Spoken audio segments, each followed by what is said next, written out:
చనిపోయిన ప్రియుణ్ణి పెళ్లాడిన ప్రియురాలంట.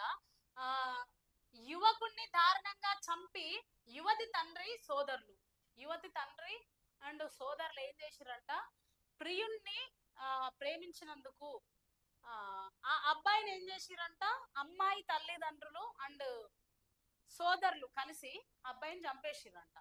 చంపేయంగానే ఆ అమ్మాయి ఏం చేసిందంట చూడండి, కులాంతర వివాహానికి సిద్ధమైనందునే మహారాష్ట్రలోని నాందేడ్ లో ఆ కులోన్మాద హత్య, స్థానిక సంప్రదాయం ప్రకారం ప్రియుణ్ణి మృతదేహంపై పసుపు పూసి పెళ్లాడిన యువతి పోలీసులు అదుపులోకి తీసుకున్న నిందితుల్ని. అయితే గత 2 రోజుల కూడా మనం చూస్తున్నాం, లండన్ నుండి శ్రీకాంత్ రెడ్డి అనే ఒక వ్యక్తి వచ్చి అలేఖ్యాను అనే అమ్మాయిని ప్రేమించిండు అని చెప్పి 6 ఏళ్ల ప్రేమను ఆయన లండన్ నుండి వచ్చి నేను నా ప్రియురాలతో పెళ్లి చేసుకోవాలనుకునే పరిస్థితిలో ఆ వాళ్ళ తండ్రి, అమ్మాయి తండ్రి ఏం చేసిండంట, అమ్మాయికి ఇంకొకరితో పెళ్లి చేసేసిండంట. పెళ్లి చేసేయగానే ఈ శ్రీకాంత్ రెడ్డి సూసైడ్ చేసుకున్నాడు. అది అందరికి తెలిసిన విషయమే, చనిపోయిండు. ఇక్కడ